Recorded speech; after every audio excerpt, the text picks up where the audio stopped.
Meus irmãos, uma passagem, Jesus diz, eu parafraseando, que o reino de Deus avança por força e homens violentos tomam posse dele, tá? Essa é uma versão, tem outras formas que é traduzido, mas eu gosto dessa. O reino de Deus avança por força e homens fortes ou violentos tomam posse dele. Acontece que para Deus fazer algo, Ele promete, Ele está pronto a agir, Ele está pronto a nos dar o favor dele, o poder dele, mas Deus quer, faz parte da forma que Deus alinha as coisas, que nós tenhamos um papel no agir dele, tá? Não que tomamos a glória pelo agir dele, não isso, mas o papel de acreditar no que Deus fala, de tomar posse em nosso coração do que Deus fala, e de forma de guerreira, batalhar e brigar e tomar posse daquilo que Deus nos prometeu. E é assim que funciona. A ideia do que é assim, Deus age, aí tudo acontece fácil, cai fácil na mão e tal. Geralmente não é o processo que eu vejo na Bíblia, eu não vejo na minha própria vida. Quando você vai ver Deus fazer grandes vitórias e você vê grande mover, requer muito esforço. Requer, assim, a gente quer que Deus age aqui, nossa igreja, na cidade. Precisamos batalhar em oração. Nós temos que investir lá lágrimas e esforço e suor em oração e busca. E depois nós temos que começar a trabalhar de forma efetiva para fazer discípulos e guerrear no mundo espiritual e tudo um projeto. Para você ser quem Deus quer que você seja, também custa alguma coisa. Custa de você uma determinação que diz, eu serei aquela pessoa que Deus quer que eu seja. Amém. E eu pago o preço para isso, eu vou guerrear por isso e verei isso acontecer em nome de Jesus. E esse é um dos atributos de vermos a mão de Deus movendo. Eu vejo o pessoal falando tanto sobre avivamento, tem que vir avivamento, não sei o quê. E eu pessoalmente estudei avivamento na história da igreja mais do que a maioria das pessoas. Eu estudei dezenas e dezenas de livros sobre avivamento, já tive a oportunidade de falar com pessoas que participaram de algum avivamento em algum lugar, eu já também participei de moveres de Deus, e minha conclusão é que nós fizemos um negócio meio nebuloso demais, a gente meio que vê se vai ter avivamento e corre atrás, e fica muito passivos, tem que esperar Deus fazer.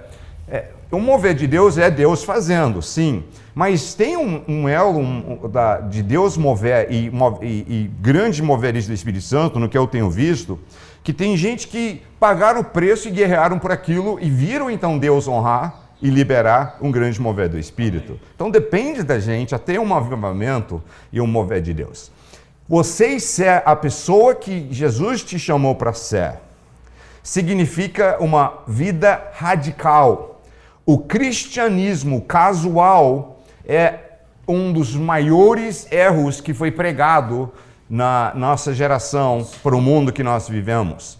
Um dos motivos que você viu pessoas adoidado, largando e afastando as coisas de Deus nesse último ano e meio de grande adversidade mundial, porque tinha sido pregado para muitos um evangelho casual, que você pode, na sua conveniência, vir para um culto, contribuir algo quando dá, fazer o que você quer, estudar o tanto que você quer, e mesmo assim você teria seu passo para o céu e beleza. Mas assim, quando eu vejo o que era ser um discípulo de Jesus no Novo Testamento, eu não vejo um cristianismo casual, onde a carreira, seus projetos eram a prioridade. Pelo contrário, eu tive recentemente lendo várias passagens sobre a hora que Jesus chama vários dos discípulos, e gente, é radical demais, literalmente, ele está passando, Mateus está numa cabine, onde a pessoa fica enfileirado, recebendo os impostos, anotando e tal, ele é um cara que era da Receita Federal da época, mas a maioria deles eram corruptos, é por isso que eles eram tão odiados, porque você tinha que pagar um denário e eles cobravam 2 e ficavam com 1 e pagavam 1 para o Império Romano. E ele estava ali, Jesus passa e fala, segue-me. Ele falou, bora! E levantou e largou o negócio ali na hora. Ele vai lá, os caras estão pescando com o pai, falou, segue-me. E eles, bora, vamos te seguir, e largavam as coisas. E ser discípulo de Jesus, gente, era radical. Inclusive, uma hora que Jesus tromba com alguém e fala, eu quero te seguir, Jesus, decidi, eu sei que o Senhor é o profeta, é o mestre, eu quero te seguir, só preciso botar umas coisas em ordem, estou junto. E Jesus fala, serve não, se não for radical, se não for assim, abrupto, tipo, esquece o resto, sirvo a ti, para Jesus não serve. E eu não sei em que mundo nós achamos que podíamos criar uma versão do cristianismo que aceitasse o que Jesus não aceitava. Não, pesa a mão na pessoa, não, prega muito forte, não, exige nada muito forte, não, porque senão a pessoa não vem, deixa ela vindo aos poucos. Eu entendo que tem um processo, às vezes, da pessoa ir ouvindo a palavra, até que ela está pronta a decidir, seguir mesmo. Mas a partir do momento que você decide virar discípulo de Jesus, não é mais um negócio que tem que ser passando a mão na cabeça, mansinho, porque Jesus não pregava assim e não fazia discípulos assim. Ele exigia compromisso total na hora. Por que ele não topou o cara vir e falar, só preciso despedir e volto, eu só preciso enterrar meu pai e volta? Jesus era contra honrar a família e falar e despedir? Não. Jesus era contra honrar o pai morto e enterrá-lo? Não. Mas Jesus era contra a pessoa dar desculpas, em vez de simplesmente dizer, estou aqui agora, radical, com violência, para te servir, agora, com tudo. E eu vejo muitas pessoas têm largado da fé ou esfriado na fé nesses últimos tempos, porque eles falaram, poxa, eu já estou tantos anos na igreja e tal, mas aí no meio dessa adversidade, eu estou derrotado, tudo errado, perdi gente amada e começa, nossa, nada funciona, né? Fala de paz eu não tenho, fala de alegria eu não tenho, mas o problema não é que Deus não cumpre suas promessas, o problema é que nós começamos a pregar um evangelho aguado, um evangelho que dizia que você pode vir, né, meia boca e tá beleza, e não funciona. Então, esse é o negativo. Agora vamos para o positivo. Se você quer passar a ser alguém que não importa o que vier, a pior adversidade da face da terra, muito pior do que esse último ano e pouco, e você fica em pé feliz, sorrindo, com paz, vitorioso, na frente de qualquer tempestade. Se você quer ser alguém que levanta de manhã, disposto a viver o dia, vai dormir à noite, feliz para despedir de Deus antes de dormir, né, do dia. Se você quer ser alguém que tem uma paz, que tem um senso de vitória, que tem um senso de geração de Deus, que tem favor divino sobre o que você faz, o segredo para ter tudo isso, todos esses benefícios que nós vejamos na palavra, é em você virar um discípulo verdadeiro do Senhor Jesus. Então, a mensagem que eu vou começar hoje, e nós vamos ter durante 4 semanas, ele é um segredo para você ser quem Cristo chamou para ser, que é mais do que vencedor, alguém com todos os benefícios e as promessas que Deus deu sendo vividos por você e sua família. Em vez de ser esse papo de que, não está funcionando. Não está funcionando porque é como se eu fosse o dono de uma academia e falasse, vem na minha academia e eu te ponho em 1 ano, eu vou te colocar malhadão. E na minha academia é diferente. É mais caro, né? Minha academia não é... né, tem baratinhos que são 80, 90 por mês, vai ter uns 400, 300 e pouco, 400 por mês, os mais caros, né, nas que eu já vi pessoalmente. E ele fala assim, minha academia é 700 por mês, mas em 1 ano você vai estar malhadão.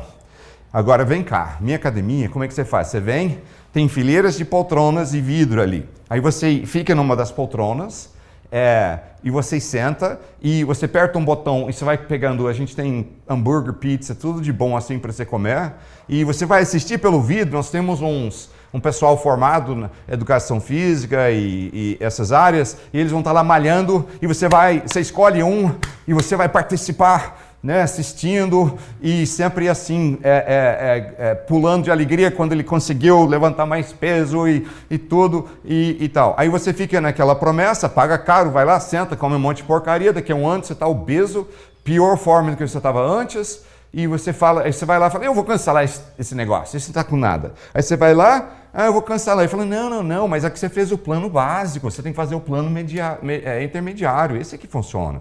É que você não foi longe o suficiente. Aí ele te faz gastar 900 por mês, e mais vezes, e depois de mais um ano, e a mesma coisa, você vai lá, estou pior do que antes, e vai te enrolando, e isso vai embora, até você chega a um ponto, fala, se não funciona, eu largo, estou fora. Né? Mas depois de perder muito tempo, você não deixa de acreditar que malhar pode te fazer ser saudável, você apenas viu que esse sistema não era o caminho. E parece que, em muitos sentidos, nós fizemos isso com o Evangelho. Nós alimentamos uma ideia que é só ser espectador, só assistir, só quando pagar o tanto que tem que pagar, e você vai virar, né, o cara, né, a pessoa fera na coisa. E o fato é que não vai acontecer jamais sem você pagar o preço, né, que você precisa pagar, né, e fazer da forma certa. E o Evangelho não é diferente. Então é sobre isso que nós vamos falar. Só que nosso foco é fazer de você um poderoso em Deus. Uma pessoa com favor divino, com paz de Deus, com alegria, com uma casa abençoada, com sua vida alinhada, e uma pessoa que enfrenta qualquer adversidade e vira aquilo para a vitória e glória do nome do Senhor Jesus. Amém? Amém. Estão prontos então para aprendermos como? Então nós vamos estudar sobre 4 atributos do discípulo de verdade. Primeiro eu vou ler uma passagem, se você quiser abrir nessa passagem comigo. Depois vou ler alguns outros que você não precisa necessariamente abrir. Você pode só anotar a referência se quiser e ler depois. Mas os próximos, depois desse, eu já vou simplesmente citar e ler. Mas esse aqui podemos ler juntos. João 8, 31 e 32. Disse Jesus aos judeus que haviam crido nele: se vocês permanecerem firmes na minha palavra, verdadeiramente serão meus discípulos e conhecerão a verdade, e a verdade os libertará. Interessante que o versículo 32 tem sido extraído e tirado fora do 31. Mas, na verdade, o 32 sozinho não fica em pé. Ele está fora de contexto quando você tira ele e olha ele sozinho. Porque aí ele vira e conhecerá a verdade, e a verdade os libertará. Aí você deu um poder até sobrenatural para a verdade. E eu não estou menosprezando verdade e o fato que verdade tem poder, sim, para fazer muitas coisas boas. Mas não é tudo isso que está aqui nessa passagem. Não é verdade liberta e pronto. Né? Jesus diz que você precisa, primeiro, ser um discípulo de verdade dele. Segundo, você tem que permanecer na palavra dele.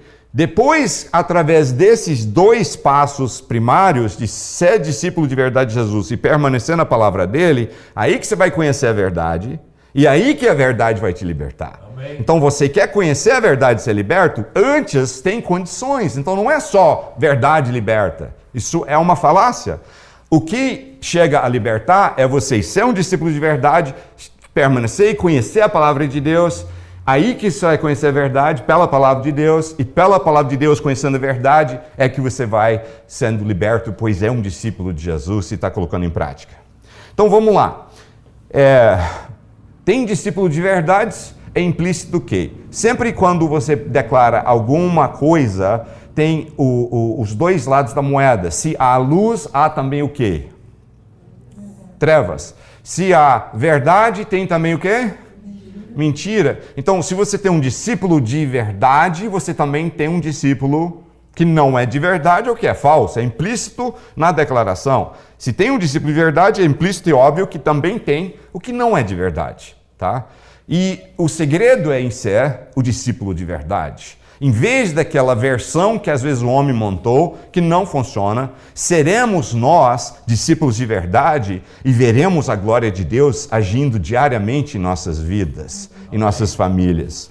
Agora, a definição de discípulo é um problema para nós, porque você começa a ler na Bíblia, falar de discípulo, e no nosso contexto hoje não significa a mesma coisa que significava quando Jesus cunhou a frase. Ele não inventou, mas ele deu uma nova interpretação para a frase, mas ele te extraiu em cima de uma definição que já existia na sociedade, que já era bem entendido. Okay? Mas o problema é, se eu vou no dicionário, como eu fiz hoje cedo, só para relembrar, você vai ver no dicionário que as principais definições da palavra discípulo são um dos 12 de Jesus. Não é verdade, mas é o que o dicionário fala, né? E aí depois vem, ele é um aluno, um estudante. E tem uns que dizem que ele é uma espécie de estagiário. Isso é um discípulo. Beleza. Errado. É um pouco da verdade, mas se definir só nisso, você não entendeu o que é de fato um discípulo. Porque é igual eu falar, você é de qual nacionalidade? Você falou, eu sou ser humano. Falou, tá bom, ser humano eu sei que você é, mas você não me falou que nacionalidade você é. Né? Então, se eu falo que um discípulo ele é um aluno, estou falando um aspecto que está certo, faz parte, mas não descrevi ainda o que é um discípulo. Então, o que era um discípulo? No tempo de Jesus, no contexto geral, porque hoje nós temos, você faz a escola básica, né, primeiro, segundo grau, aí depois você vai fazer uma faculdade ou uma escola técnica, o segundo grau às vezes também pode ser técnico, né, uma escola profissionalizante, onde você aprende, né, a sua profissão, ou você talvez não faz numa escola. Você vai e trabalha com um mecânico, né, numa oficina, e os caras ali você começa como ajudante, daqui a pouco você aprende a ser mecânico, ou pedreiro, ou mil outras coisas. Mas nosso sistema é um. Eles tinham um sistema na época que era muito interessante e funcionava dentro da cultura e época que eles viviam. Se você quisesse que seu filho fosse médico e ele vivia sonhando com isso, falou, poxa, ele fica fascinado em ir lá assistir o médico local, conversar com ele quando ele passa. Aí seu filho falou, pai, eu queria muito ser um médico. Falou, tá bom, eu quero que meu filho seja um médico. Como é que você ia fazer? Você não vai preparar dinheiro, né? Hoje em dia muito dinheiro, para quando for adulto você banca uma universidade, escola de medicina para ele. Não. Você ia fazer o quê? Você ia no médico, você ia falar, olha, vamos combinar? Vamos negociar aqui? Tá, eu quero que meu filho seja seu discípulo. Beleza. Você fazia algo que era literalmente um contrato, por escrito, e era registrado na época em que seria o equivalente a um cartório nosso.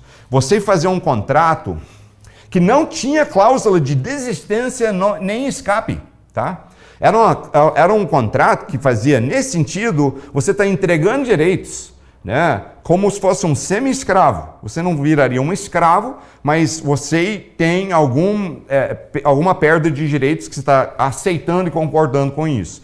Significa que seu tempo agora é do mestre, tá? Você vai levantar de manhã e trabalhar para ele. Muitos dos casos você ia agora passar a dormir lá ou nas dependências dele, onde ele trabalhava, ou na casa dele. Beleza. Geralmente ia começar cedo, vamos supor, 12 anos de idade. Aí você fazia um contrato. 10 anos da minha vida servindo o mestre, em troca, no final de 10 anos, no nosso acordo aqui, serei um médico também. Aí o médico ia pegar você e ele ia fazer você ir lá, juntar lenha e trazer para esquentar, lavar e ferver os instrumentos. Eles tinham um conhecimento da medicina naquela época formidável. Eles faziam até cirurgias de tumores, onde abria o crânio, tirava um tumor no cérebro e às vezes a pessoa ainda sobrevivia e curava, né? Mas era um conhecimento que eles tinham muito além do... Né? A gente olha e pensa em tempos medievais, que era uma ignorância profunda e tal, mas naquela época eles tinham uma ciência extremamente avançada.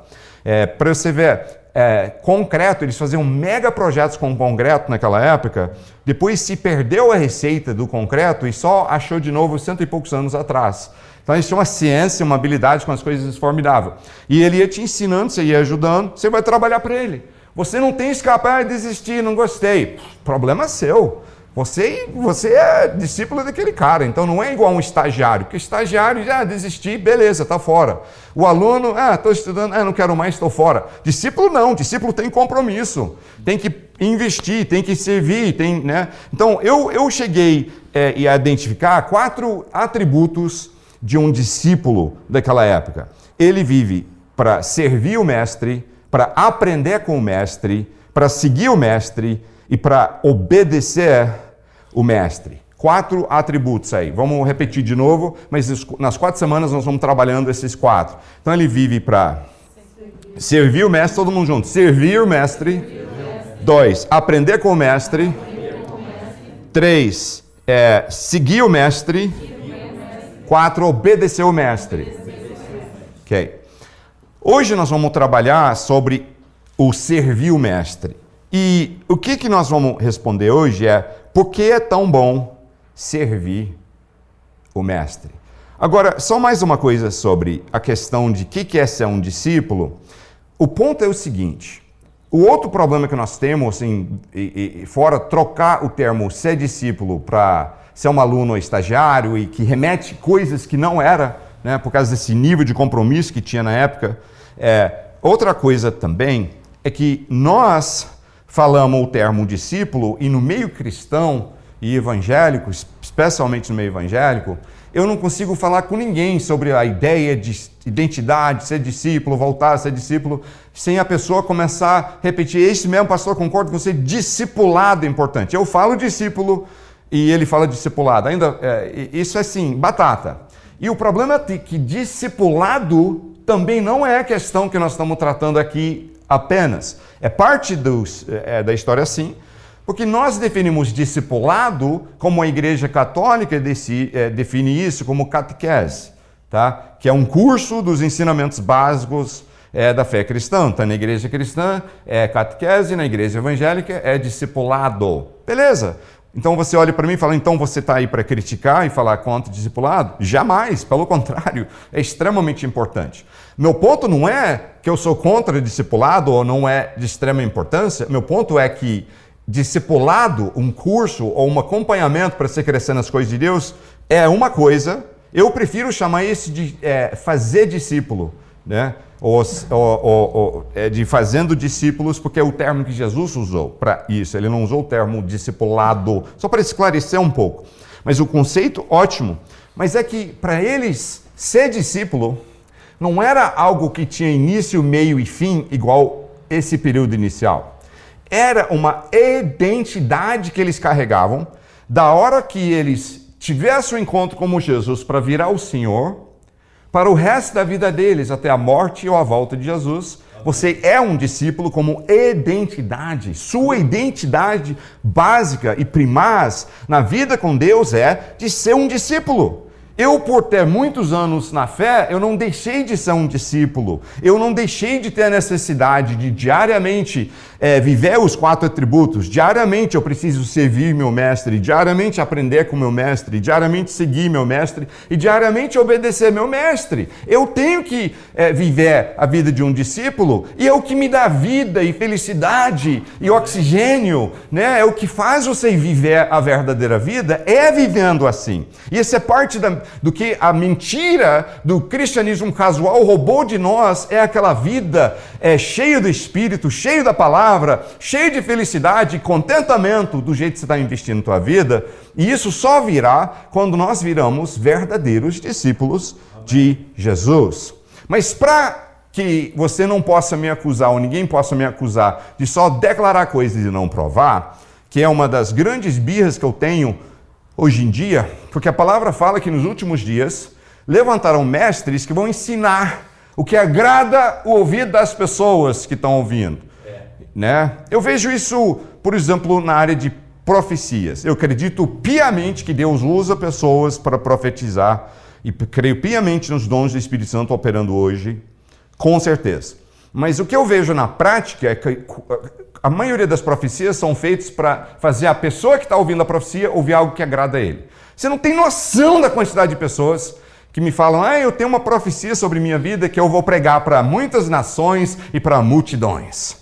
E quem então sobrou para pregar para os pequenos grupos, já que todo o santo mundo é chamado para pregar para muitas nações e multidões, né? Na realidade, muito poucos serão chamados para pregar para multidões e muito poucos serão chamados para ir para muitas nações pregar. Talvez Deus te leve para uma outra nação para ser missionário, e Deus vai te usar e quer te usar de diversas maneiras, mas parece que essa profecia é mais popular de todas porque trabalha o ego de quem ouve. Uau, que legal, né? Nossa, que coisa, olha para mim, né? E trabalha o ego, fala o que você quer ouvir. E um dos problemas, então, a gente ensinar algo que é só o que as pessoas querem ouvir, em vez da verdade. Então, nós chamamos todo mundo para ser imperianos. Você precisa me ouvir ensinar e eu tenho que provar para você pelas escrituras que é verdade. Então, deixa eu te provar rapidinho esse lance de que a sua identidade primária tem que ser um discípulo. Eu vou olhar um homem que é identificado como discípulo, uma mulher e o grupo. Atos 16:1 diz: chegou a Derbe e depois a Listra, onde vivia um discípulo chamado Timóteo. Sua mãe era judia, convertida, e seu pai era grego. Então, um discípulo chamado Timóteo. A identidade do cara, ele é um discípulo. Ok? Outra passagem, Atos 9:36. Em Jope havia uma discípula chamada Tabita, que em grego é Dorcas, que se dedicava a praticar boas obras e dar esmolas. Identidade dela, o que é a nomenclatura primária que eles usam a nível bíblico para chamar ela, e quem que ela é? Uma discípula. Uma discípula. Um discípulo, Timóteo, uma discípula, Dorcas. Tabita. Dependendo da língua que você quiser usar. Agora, plural. Atos 6:1 e 2. Naqueles dias, crescendo o número de discípulos, o que eles descrevem? A igreja, os membros que são da igreja, com qual termo? Discípulos. Crescendo o número de discípulos, os judeus de fala grega, entre eles queixaram-se dos judeus de fala hebraica, porque suas viúvas estavam sendo esquecidas na distribuição diária de alimento. Por isso os 12 reuniram, todos os discípulos, reuniram quem? Os pessoal, reuniram quem? Discípulos. Reuniram os discípulos. Aí diz assim, reuniram os discípulos e falaram, não é certo negligenciarmos o ministério da palavra de Deus a fim de servir mesas, vamos então escolher diáconos que vão administrar o servir ali, mesas, e nós focamos no servir a Deus através de oração e a palavra. Mas chamaram quem? Os discípulos. Então você vê, e eu só peguei rapidinho, né? Um homem, uma mulher e plural o conjunto, só para provar rapidinho, mas você veja assim, dezenas de outras passagens provando que era a forma que eles se identificavam. Fala, não, mas cristão é a mesma coisa. No original, sim, tá? No original, sim. Na origem da palavra, significava mais ou menos o que é ser um discípulo de Jesus, tipo um seguidor de Cristo, então um cristão, beleza. Só que com o passar dos séculos, virou uma palavra que é ambígua, né? Na realidade não tem muito significado. Você fala, eu sou cristão, fala, tá bom, o que isso significa? Você se descreve como cristão hoje, nesse exato instante, se você é cristão, se você é católico romano, se você é católico ortodoxo, se você é protestante tradicional, se você é evangélico, se você é pentecostal, se você é testemunho de Jeová, Igreja dos Santos dos Últimos Dias, Mormons, todos esses e mais uma... espírita também se descrevem como cristãos, ok? Então, se eu falo hoje cristão, eu sou cristão, é igual falar assim, eu sou ser humano, fala, beleza, mas isso eu já tinha noção, né?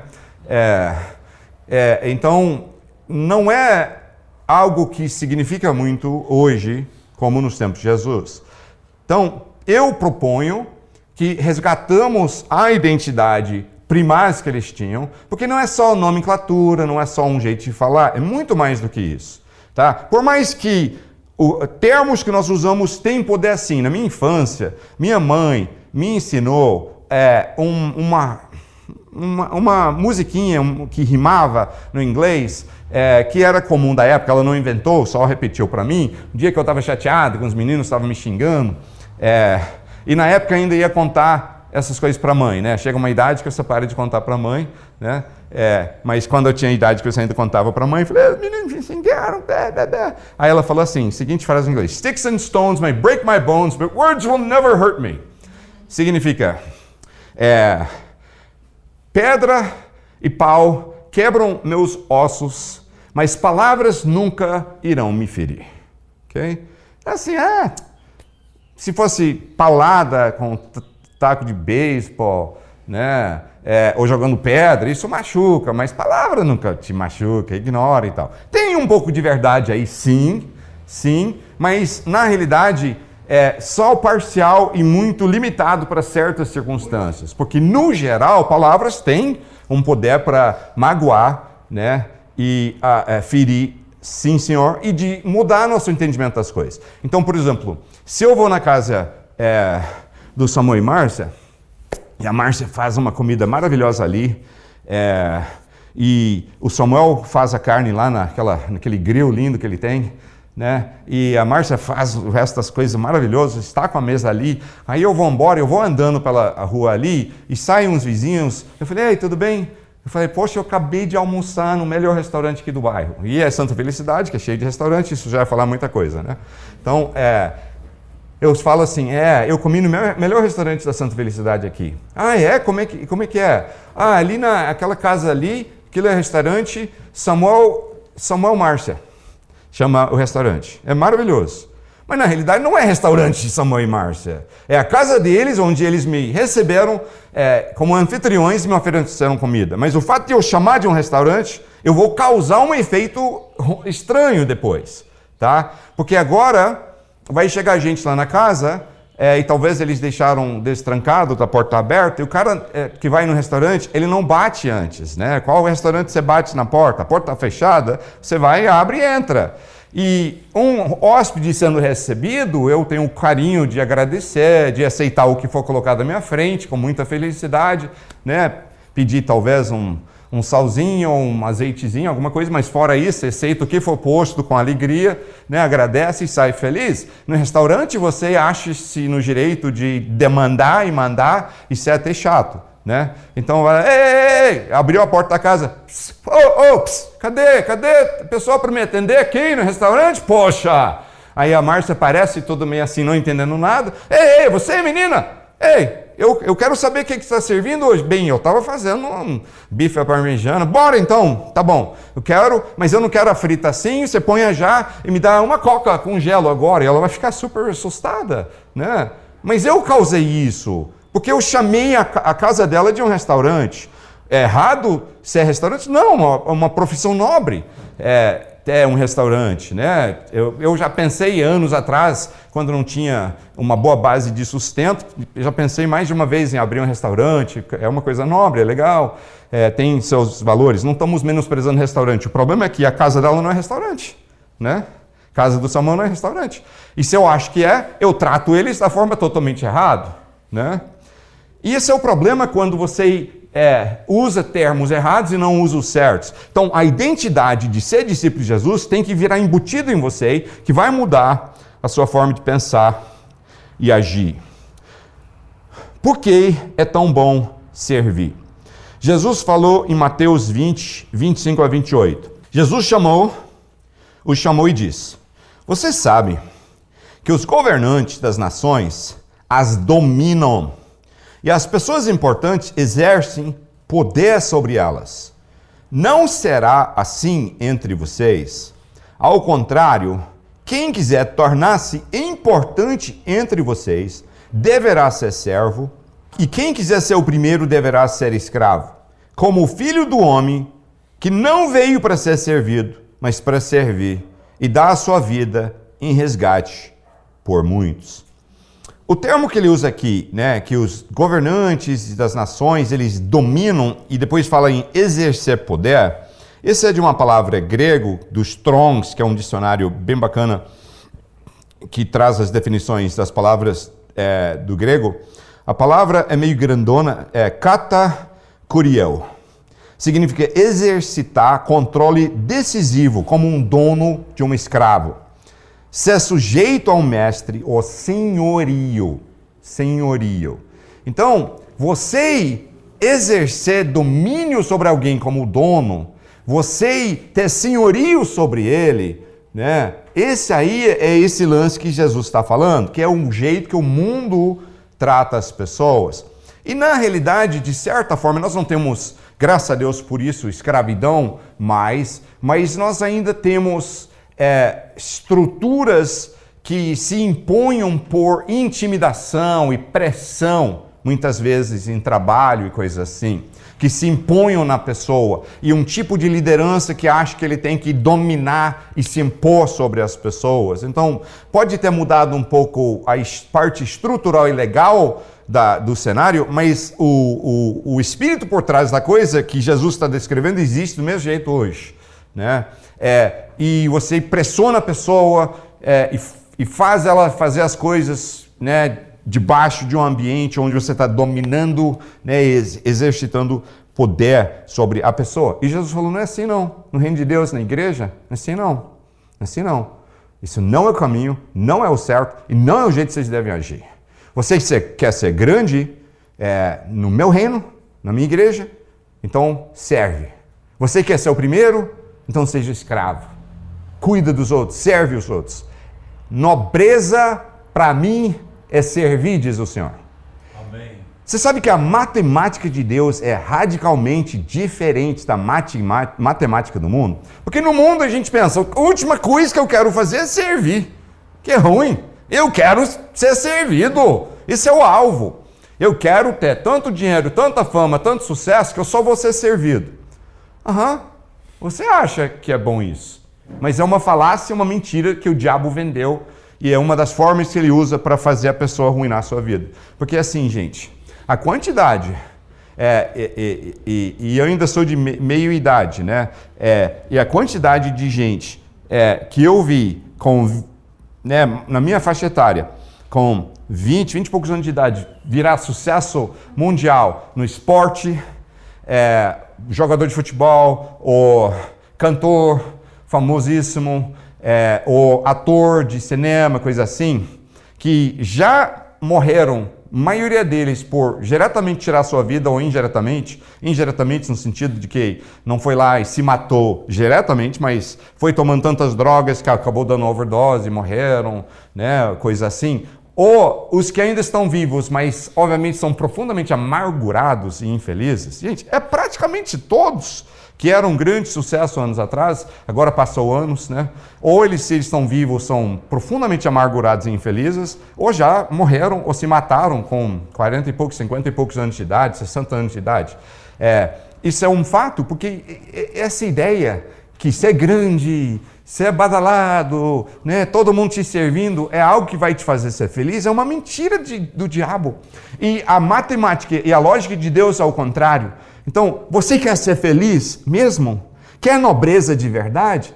Para de pensar em todo mundo te servir e olhar para você e aprenda a começar a pensar em como servir os outros. É o que dá nobreza. E eu vou te falar outra coisa, dá alegria e dá satisfação profunda no coração da gente. Você viver para servir Deus e o jeito que você mostra teu serviço a Deus é servindo seu próximo. Traz satisfação e contentamento num nível profundo, literalmente. Não tem coisa igual. Traz satisfação e alegria de um jeito que não consegue nem se descrever com facilidade. Precisa ter humildade para você viver uma vida assim, que também é o contrário do que o mundo ensina. O mundo ensina arrogância, prepotência, eu me acho, né? Temos grandes problemas no nosso país hoje, eu diria que a maioria deles são causados por pessoas que deixaram a arrogância entrar nos seus corações, de forma profunda, e é a base de todo tipo de problemas que nós estamos tendo. Arrogância, orgulho. A palavra diz, em Lucas 14:11, pois todo que se exalta será humilhado, e o que se humilha será exaltado. De novo, a matemática de Deus e a lógica de Deus é o contrário do mundo. Ele não está falando não tente ser exaltado, bom ser exaltado até, mas que você não faça por você mesmo. O que você faz por você mesmo é se humilhar e deixa Deus te exaltar, que Ele faz bem feito. E você sabe o que Deus promete também? Se você se humilhar, Ele te exalta. E Deus, quando Ele exalta da melhor forma, sabe? Mas você não queira entender que o Novo Testamento também te promete um monte de vezes o contrário, que se você se exaltar, Ele vai te humilhar. Yeah. E meu amigo, eu muito prefiro me humilhar do que Deus fazer, porque Ele é perfeito, Ele faz tudo bem feito. né? Então, assim, se eu me humilho, ele me exalta, ele faz bem feito. Se eu me exalto, ele me humilha de um jeito esmagadora e total. Ele sabe fazer. Estou certo ou errado? Muito prefiro, então, eu me humilhar do que eu me exaltar, né? Muito prefiro ir pelo caminho da humildade. Agora, sim, não é nosso lugar ser juiz dos outros quanto a arrogância ou não deles. Porque isso também é errado. Às vezes eu vejo o pessoal criticando os outros. Fulano é orgulhoso, arrogante. Bem, pode até ser, mas não é problema seu, né? A Bíblia fala para você não julgar o servo do outro. Não é problema seu. E pode ser que não. Pode ser que é só você que acha. Pode ser que suas inseguranças fazem você olhar para a pessoa da forma errônea e julgar da forma errônea. Alguém que nem é orgulhoso, você acha que é, e fica criticando e não quer amizade com ele. Tá? Ter confiança também, às vezes o pessoal transmita e interpreta como arrogância. Não é verdade. Eu vejo Paulo falando coisas que, se eu for analisar da forma errada, eu acho ele arrogante. Mas ele não era, ele era confiante. Qual a diferença de arrogância e confiança? Arrogância é eu me achar grande coisa, e confiança é eu saber que Deus é grande coisa e eu sou servo dele. Isso é confiança. Confiança você deve ter, arrogância não. E não vá interpretar e julgar alguém que é apenas confiante no Senhor e tentar falar que ele é arrogante e ficar julgando o outro. Ama ele, deixa ele. E assim, eu já no início da minha vida servindo o Senhor a nível de ministrar, pregar, eu fiz amizade com um cara que, aliás, no início eu não quis amizade com ele, porque eu julguei ele arrogante, muito arrogante.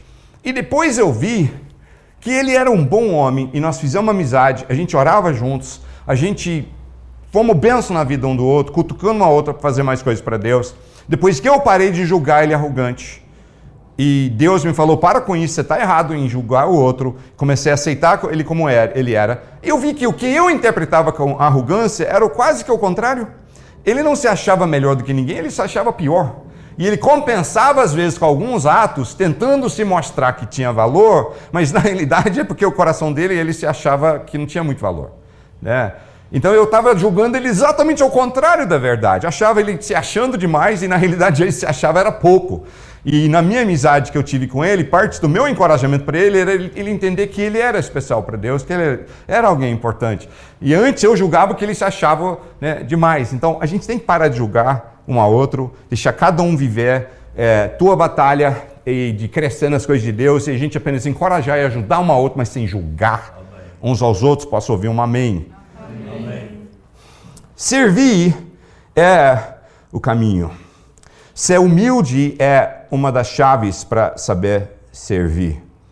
Eu me lembro quando eu tinha, acho que 18 anos de idade. Eu tinha saído pela fé, estava rodando o mundo pregando, pela fé mesmo. E eu fui pregar num lugar, nos Estados Unidos, no norte dos Estados Unidos, perto do Canadá. Um lugar frio, na maior parte do ano. E eu cheguei lá para ministrar, acho que uma manhã, uma noite de domingo, 2 cultos. E comecei a ministrar e desceu a glória de Deus no lugar. E até então, eu estava lutando muito, porque eu ia pregar e eu sentia muito esse lance de quem sou eu para estar pregando? Eu tenho 18 anos, mas Deus tinha me mandado. Quem sou eu? Não sei das coisas, não estudei muito ainda. Ia fazer esse seminário em seguida, nem tinha começado ainda. Essa visita, eu tinha 18 anos, estava na época de verão, rodando antes de começar em seguida estudar num seminário evangélico. E eu tinha muito sentimento de inferioridade, e era difícil para mim às vezes pregar, porque eu sentia que eu não tinha habilidade nem capacidade para estar lá na frente.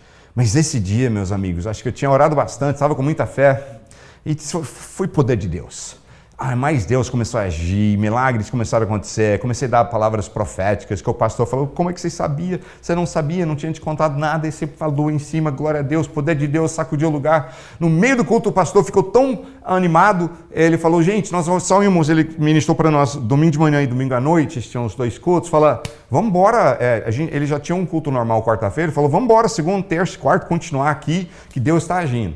Aí eu fui ministrando lá, fui embora na quarta-feira, e assim com Deus tendo feito grandes coisas. Sentei na cama antes de dormir, na noite antes de eu ir embora, veio uma vozinha comigo. Aquela vozinha quieta, dentro da mente, falou assim: você viu como foi agora? Falei, vi. Foi bom, né? Muito bom. A vozinha falou: tá vendo como agora você é fera? Você sabe fazer agora. Você é o fera, você é o cara agora. É mesmo? Foi até bem, né? Você é muito fera. Você é verdade. Eu sou mesmo. E eu fui embora me achando. Viajei bem longe, para um outro estado, onde eu ia, em seguida, começar um outro congresso. E a primeira noite do congresso, eu cheguei lá com essa atitude. Agora eu sei fazer. Aí eu não orei igual deveria, não estudei igual deveria, porque agora eu sei. Só repetir, eu tô fera agora. Eu levantei ali, comecei a pregar. Foi um desastre. Foi horrível. Assim, foi tão ruim que passou, literalmente, antes de Deus, passou na minha mente o seguinte: nossa, eu estava pregando e pensei assim, nossa, está tão travado o negócio, está tão ruim o negócio, sem unção, sem Deus agindo, sem nada, eu tendo dificuldade a fluir no que eu estou falando, de tão ruim que é, que eu pensei assim, vou fazer todo mundo baixar a cabeça e orar, eu vou fugir daqui.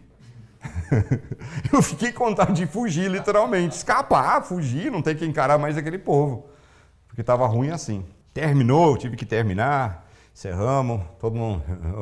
Ninguém falou, que palavra, Deus, né? Nada disso, foi assim, prazer te conhecer. Bem-vindo na nossa cidade, mas ninguém falou assim, que foi bênção não, porque não foi, né? A nível de unção não foi. Eu fui sentar na cama onde eu estava hospedado antes de dormir. Dessa vez a voz que veio me falar foi o Espírito Santo, a outra vez foi o inimigo falando comigo.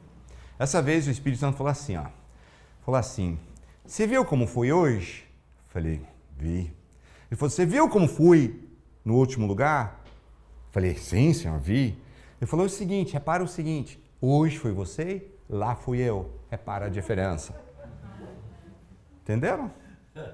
Aqui, lá fui eu, aqui foi você. Vê qual que você prefere.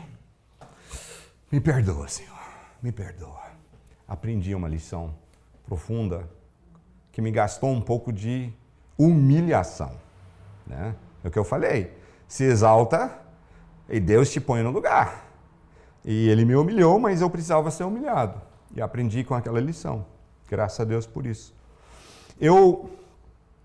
Uma vez, Deus começou a falar muito comigo sobre o lance de não trabalhar como servo. O servo não trabalha para fazer seu próprio nome. Sabe que uma das doenças no corpo de Cristo, estamos sempre de alguma forma querendo fazer nosso nome. Isso não tem que ser em grande escala, não. A gente quer ser sempre reconhecido. O pastor conheceu fulano, não me reconheceu. Pode ser que era só algo que ele sentiu de fazer naquele dia, uma outra oportunidade, ele reconhece você. Pode ser que assim, aquela pessoa estava precisando daquilo e você já está mais firme nas coisas de Deus. Pode ser mil coisas. Mas esse lance de ficar trabalhando para o reconhecimento é bem errado.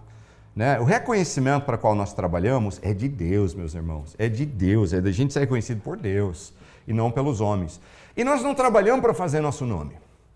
Anos atrás, eu de vez em quando escrevi artigos para a maior revista evangélica na época, revista em papel, quando revista era muito influente, impactante. Era a maior revista evangélica dos Estados Unidos e saía para lideranças no mundo inteiro. E a revista era traduzida para mais línguas, era muito impactante. Eu escrevi artigos nessa revista, mas assim, sem tanto destaque, que era um jovem escritor para eles. Aí vai meu nome pequenininho lá embaixo e o artigo. Surgiu uma oportunidade, isso anos atrás, quando o Bill Clinton estava se reelegendo na segunda campanha dele, coisa assim, eu não sei se era na campanha, mas Bill Clinton era presidente. Eu por acaso tinha amizade com uma mulher que ela tinha trabalhado no Brasil como missionária, assim que eu fiz amizade com ela, e ela era uma jornalista, ela tirou 2 anos da carreira dela para vir servir o Senhor no Brasil e voltou para a carreira. E ela lá na carreira dela, ela era jornalista, ela entrevistava o presidente dos Estados Unidos e todo o pessoal top para uma grande rede de notícias americanas, e era minha amiga. Por acaso eu comentei com o editor da revista isso, ele falou, eu estou doido para dar a tarefa para alguém e entrevistar o presidente Bill Clinton, fazer um artigo, vai ser um artigo com, na capa e principal destaque, muitas páginas e tal, e obviamente o autor desse aqui ganha um destaque maluco. E ele falou, se você conseguir, eu te dou o trabalho, a tarefa. E eu conseguia. Essa minha amiga falou, eu consigo para você a entrevista, e farei com o maior prazer. Para falar sobre, mas só que o artigo tinha que ser sobre a fé em Deus do Bill Clinton e a vida dele com Deus. Esse era o artigo. Por acaso, quando eu tinha recebido a confirmação, minha amiga falou, eu te marco com o presidente Bill Clinton, e o cara falou, você conseguindo, o trabalho é seu. Eu estava num congresso de pastores, e num intervalo com um tanto de pastores, eu falei, o que você acha que eu faço? Porque é sobre esse assunto, faço ou não faço?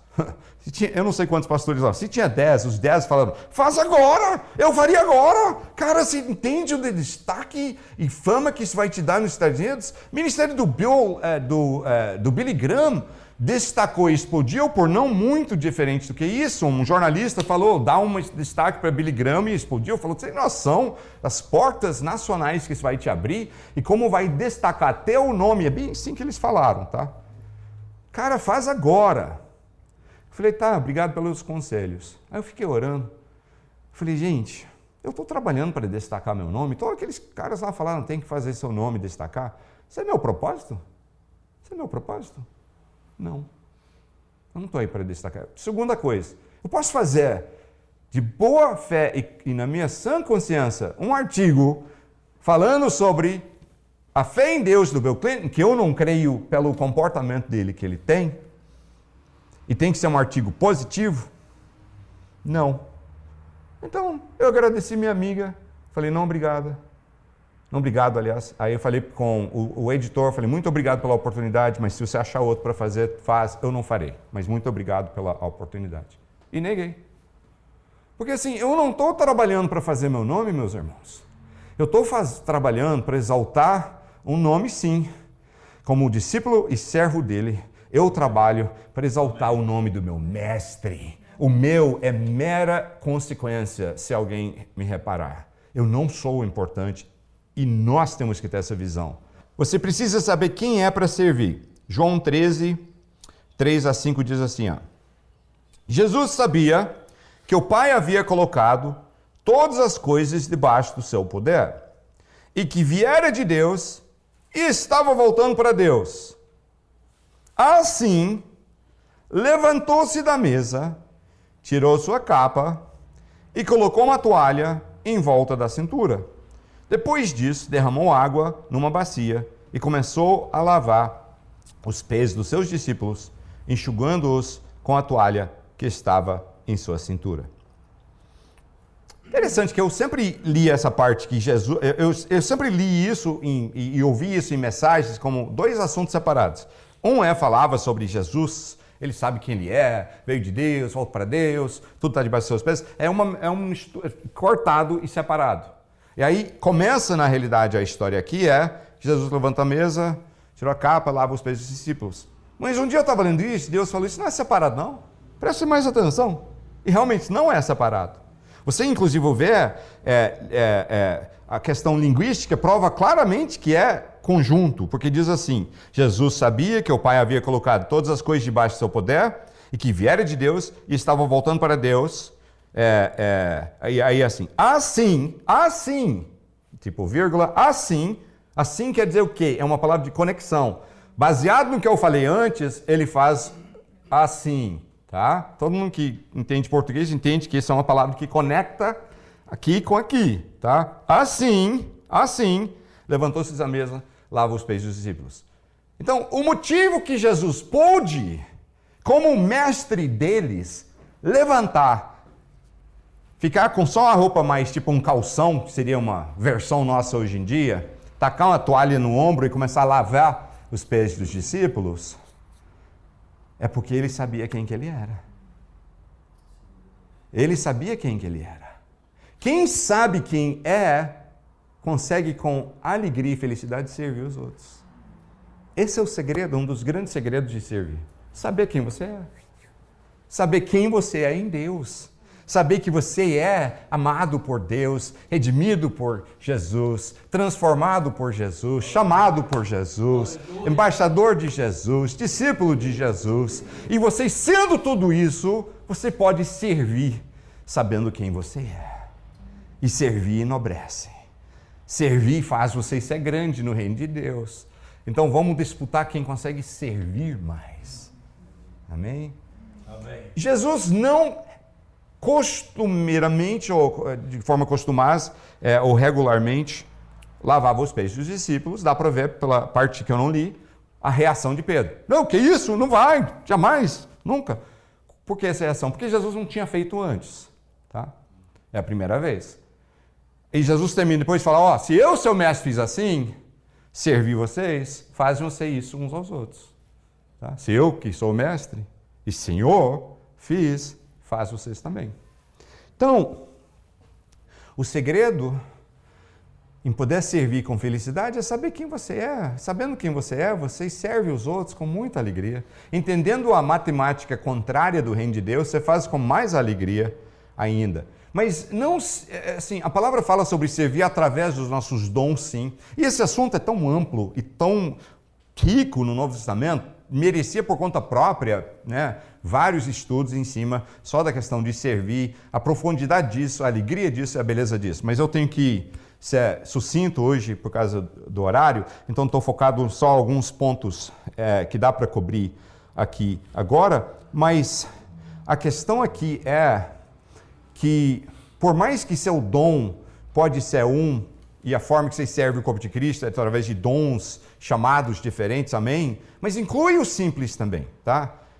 Inclui coisa como, agora eu vou lavar os pés só para... Né? Jesus não fazia regularmente, né? Como os apóstolos em Jerusalém, eles não chamaram diáconos porque eles eram muito orgulhosos para cuidar das mesas, mas porque não era dentro do foco e chamado deles, e eles queriam organizar melhor a igreja, porque Deus gosta de organização, as coisas em ordem, né? Ele é um Deus ordeiro. Então, assim, vamos organizar, vamos pegar homens que têm um dom de servir, de organizar, de administrar, vamos colocá-los, eles cuidam disso. Nós focamos em oração, ministério da palavra, beleza, mas não era por orgulho, né? Eles topariam, eles poderiam ir lá servir as mesas com o maior prazer. Então, assim, não é que assim, cada um, porque às vezes a gente tem uma falsa humildade na igreja, né? Onde eu tenho que sempre, o tempo todo ir fazendo um negócio, né, que não é dentro do meu dom nem meu chamado, só para constantemente provar aos outros, né, que eu sou humilde. Cada um exerce o dom que recebeu para servir os outros, administrando fielmente a graça de Deus em suas múltiplas formas. Isso é rico demais, dá um outro estudo, não vou entrar agora, mas só lembra, uma das formas que você serve no corpo também é através dos dons que Deus te dá para servir os outros. O galardão de quem serve.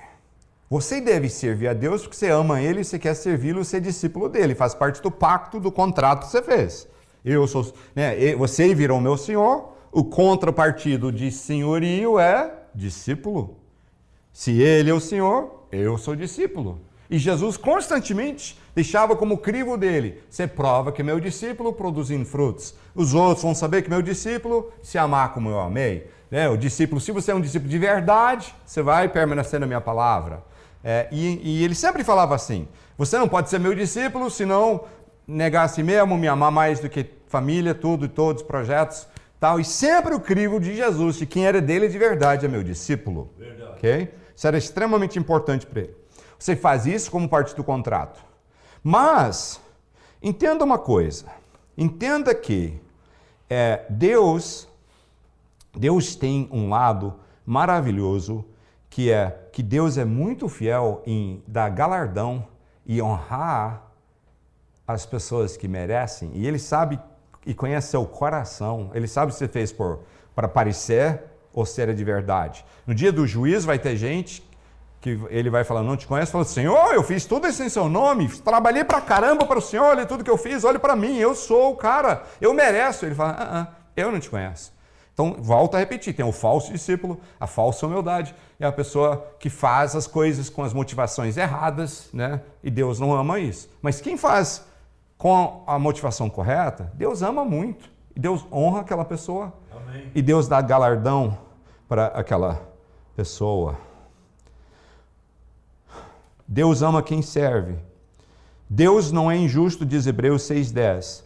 Ele não se esquecerá do trabalho de vocês e do amor que demonstraram por ele, pois ajudaram os santos e continuam a ajudá-los. Colossenses 3, 23 e 24. Tudo o que fizerem, façam de todo o coração, como para o Senhor, e não para os homens. Volto àquele ponto que eu falei, lembra? Não faz para ser destacado pelo pastor, para o homem, você faz para Deus, né? Tudo que fizer, faz de todo o coração, como para o Senhor, não para os homens, sabendo que receberão do Senhor a recompensa da herança. É a Cristo, o Senhor, que vocês estão servindo. João 12, 26. Quem me serve precisa seguir-me, e onde estou, o meu servo também estará. Aquele que me serve, meu Pai o honrará. Aleluia. Aquele que me serve, meu Pai o honrará. Honra de Deus, galardão de Deus, recompensa de Deus para quem serve. Gente, essa vida é muito curta. É muito curta. A gente leva anos só para entender umas coisas e quando você começa a entender as coisas, você vê que está na metade da vida. Daqui a pouco, ela passa muito rápido. Mais motivo ainda para você investir essa vida como uma semente para a eternidade. Porque eu não vou ter nem tempo de trabalhar para caramba para ter o galardão do meu esforço e depois em seguida eu vou partir. Né? Então essa vida não é o foco, essa vida é uma semeadura, essa vida é só um preparo para a vida verdadeira. Então o jeito de você ser contente, feliz e ter uma vida realizada aqui agora é investindo essa vida para a eternidade. E não focado. Isso é parte do evangelho errado. Tudo diz, não, faz isso, Deus vai te dar tal aqui agora. Deus vai te dar muitas coisas aqui agora. Não é errado você prosperar, não é errado você ser abençoado, mas é errado você ser ganancioso. Tá? É errado você só viver em prol da bênção e não servir. Então você, se seu coração é certo, né, Deus vai te honrar aqui nessa vida também, de diversas formas. Deus vai te honrar aqui e Ele vai te honrar na eternidade. As pessoas amam quem serve. Sabia disso? Esse é um dos motivos que esse pessoal famoso e rico acabam morrendo sozinhos, tristes e abandonados. Mas quem vive a vida servindo os outros não morre sozinho, triste e nem abandonado. Você morre amado. Você gasta seu tempo. Para de pensar o tempo todo em que você quer, o que eu preciso, o que eu quero, o meu projeto, o meu sonho, o meu plano. E pensa nos outros, diz a palavra. Serve os outros, serve o Senhor. Mas você sabe que é lindo e maravilhoso nisso? É que você parou de ser egoísta e pensar em você e viver para você. E quando você olhar em volta, um monte de gente te ama pra caramba e estão ali te ajudando e servindo quando você precisa. Graças ao bom Deus por isso. É lindo isso. Te provo isso com uma passagem que você vai ver aqui nessa passagem, que Paulo servia e como o povo amava ele. Presta atenção, Atos 20, 35 a 38. E agora estou finalizando. Em tudo que fiz, mostrei a vocês que mediante trabalho árduo devemos ajudar os fracos. Servir, tá? Trabalho árduo, ajudar os fracos é sinônimo para servir. Lembrando as palavras do próprio Senhor Jesus que diz: há maior felicidade em dar do que receber. Tendo dito isso, ajoelhou-se com todos eles e orou. Todos choraram muito e abraçando-o, o beijavam. O que mais os entristeceu foi a declaração de que nunca mais veriam a sua face. Então o acompanharam até o navio. O povo amava esse cara ou não? Nossa, amavam pra caramba, Paulo. Amavam demais. O pessoal chorou. Eu não vou mover mais minha face. Choraram, abraçaram, beijaram, entristeceram. Que isso? Porque amavam o cara. Por que amavam tanto ele? Porque ele gastou sua vida servindo. e não procurando ser servido. Aí ele era exaltado, ele é exaltado. Até hoje a gente pensa com honra o nome do apóstolo Paulo. Por quê? Porque ele gastou uma vida servindo. Eu amo uma história que talvez alguém já me ouviu contar, mas cabe aqui agora e eu vou repetir. Uma história de um casal de missionários de gerações atrás, quando iam para o campo missionário, de navio, né? Outros continentes e tal, de navio.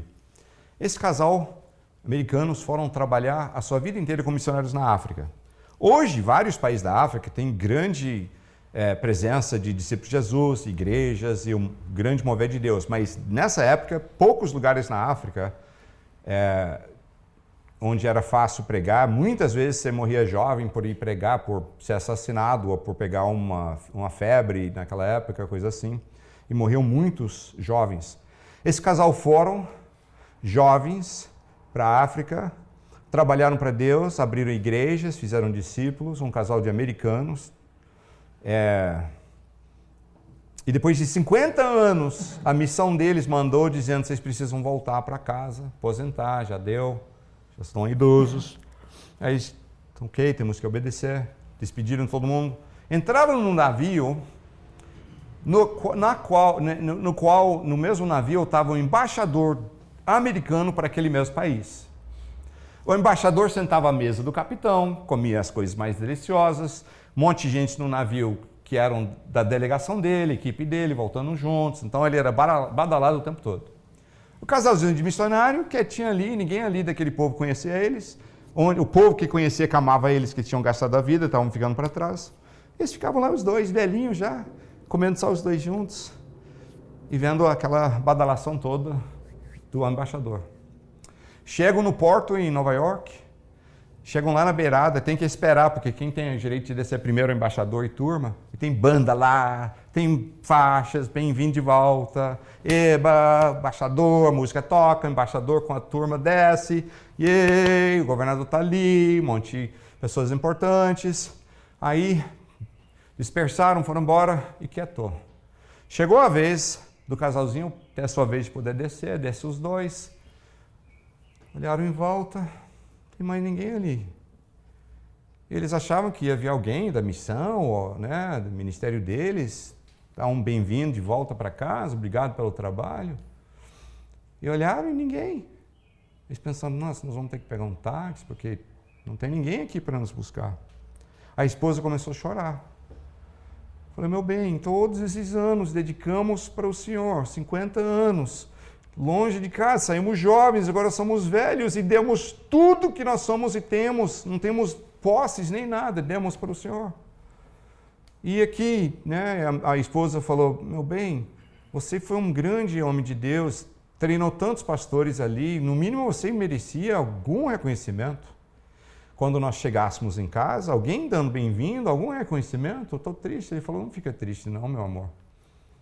Ele falou: não esquece de uma coisa, nós não chegamos em casa ainda. E eu quero fazer algo, finalizando nosso tempo juntos, em dizer o seguinte: eu queria honrar o casal, mas parece que minha mãe não pôde vir. Eu quero honrar um casal que tem vivido para mim essa mensagem toda a minha vida e exemplificado para mim. Meus pais, nem vou entrar na vida inteira deles e só destacar 2 ou 3 pontos, que senão levaria um bom tempo falando. Mas meu pai deixou, com 36 anos de idade, uma igreja, um ministério que estava bombando, crescendo semanalmente. O pastor da maior igreja da cidade falou: você é louco de ir embora e largar um trabalho desse para ir ser missionário na selva amazônica, né? E na época a selva, né? Hoje Manaus é uma cidade linda, próspera, na época não era. E era muito pobre, né? E muito difícil. E falou: você é louco por deixar tudo isso para servir a Deus. Ele deixou a nível financeiro, vamos supor, se ele ganhasse 15 mil reais por mês, ele aceitou 80% de redução, 3 mil. Você fala: mas eu vivo com 3 mil, tá bom. Fala: mas tenta até 15 e cair para 3 e ver se não é chocante, tá? Ele fez de bom agrado, sem reclamar. Nós, os filhos, né, antes eu tinha roupa nova o tempo todo, agora começamos a comprar roupa, né, onde era mais compridão aqui, costurava um tantão de pano para cima para você ir usando bem mais tempo a mesma calça. Deixamos 3 carros na garagem, 2 motos de trilha, uma casa linda, uma piscina enorme no quintal de trás para morar numa semi-favela com um rural que a gente chamamos o carro dos Flintstones, que era enferrujado tanto que tinha buracos no assoalho, a parte de baixo, né? Assoalho tinha buracos tão grandes que dava para literalmente colocar seu pé ali, e a gente falava, se o freio falhar, grita, pai, que a gente põe os pés igual o Flintstones e a gente ajuda a frear aqui no asfalto. Era o nosso carro. Eles deixaram isso tudo, meu pai não fala disso, mas ele vendeu a casa própria, pegou o dinheiro da casa própria e comprou o barco que usamos para viajar, com dinheiro próprio, não foi nem levantado por doações, ele usou a casa dele para ter um barco que ficou para a obra de Deus. Toda a minha vida eu vi ele servindo, entregando. E eles estavam morando na Califórnia, semi-aposentados, ainda trabalhando para Deus, mas cuidando do meu avô, eles podiam ter ficado ali. Aí eles falaram, a gente não quer parar. Quando meu avô partiu, ele falou, ok, queremos trabalhar para Deus. Eu quero até o último momento trabalhar para Deus. Aí ele veio para uma nova cidade, um novo projeto, né, para ser um pioneiro no novo projeto e trabalhar para Deus. Deus tem honrado, seus filhos, eles têm ganhado quantos milhares de pessoas para Jesus? Treinou quantos pastores para o ministério que hoje estão pregando a palavra? Levantou 3 filhos que trabalharam para Deus com tudo que tinham e 2 de nós que estamos vivos trabalhamos até hoje. Plantaram em solo brasileiro, o país que eles amam e Deus chamou para investir suas vidas. A minha irmã está plantada nesse solo, trabalhando para Deus até o último momento da vida dela. Produzindo fruto, dizendo, eu quero trabalhar para Deus até partir. Esse aí, para mim, é o exemplo de alguém que é um servo de Jesus, que é um discípulo de Jesus. Eu queria que ele ficasse em pé. Pastor John, fique em pé. Meu pai, fique em pé. E eu queria que a gente orasse, estende a tua mão, nós vamos orar, para Deus usar esse servo, que exemplifica o que é ser servo de Deus e viver uma vida de serviço, que me deu o exemplo de como servir a Deus com a minha vida e viver em prol do reino, né? Eu quero que 3 ou 4 dos homens que da igreja vêm ficar em volta dele para orar por ele aqui. Pastor Marcos Albuquerque está aqui também, vem. Vem aqui, um pessoal aqui, põe as mãos nele, nós vamos orar para agradecer a Deus. E para Deus dar saúde para eles ainda puderem fazer parte de ver um grande mover de Deus aqui nessa cidade. De Deus usá-los ainda com saúde para fazer parte de semear algo aqui em Curitiba que vai tocar nações para o Senhor Jesus Cristo. Oram aí. Pastor Marcelo, vem também. Vem cá. Vamos orar. Vamos orar. Devido a uma palavra somente. Por favor. Mesmo. Vai lá. A humildade, com seu pai. A humildade tem uma honra eterna. Amém. O galardão será eterno. Vamos orar. Deus, obrigado por me dar um pai que é um servo, que serve o Senhor, que serve a família, que serve os outros, e que é na velhice, onde muitos iam querer só ficar servidos e de boa, e ele quer ainda servir. Que o Senhor abençoe ele com toda a sorte e bênção nessa última etapa da vida dele, com saúde, felicidade, bênção, clareza de mente, habilidade para ser bênção para o outro, Senhor. Que ele possa ver os últimos anos da vida dele, até o Senhor voltar ou ele partir, sendo instrumento nas tuas mãos, Senhor. Sendo bênção, Senhor. Sendo um instrumento para tocar a vida, Senhor. Renova a unção na vida dele, Senhor. Renova a vida dele, Senhor, como um homem de Deus, como um instrumento, como um servo do Senhor. Glória ao teu nome, Senhor. Obrigado, Senhor. Em nome de Jesus, nós te agradecemos. Amém. Glória a Deus. Quem quer viver como servo e discípulo do Senhor Jesus Cristo, com tudo que tem, gente, é o que faz ser feliz, gente. É o que faz ser feliz. Outro dia, estava até conversando com a Letícia, acho que é a única pessoa que eu contei isso, porque foi nada demais, só foi um incidente normal do meu dia a dia.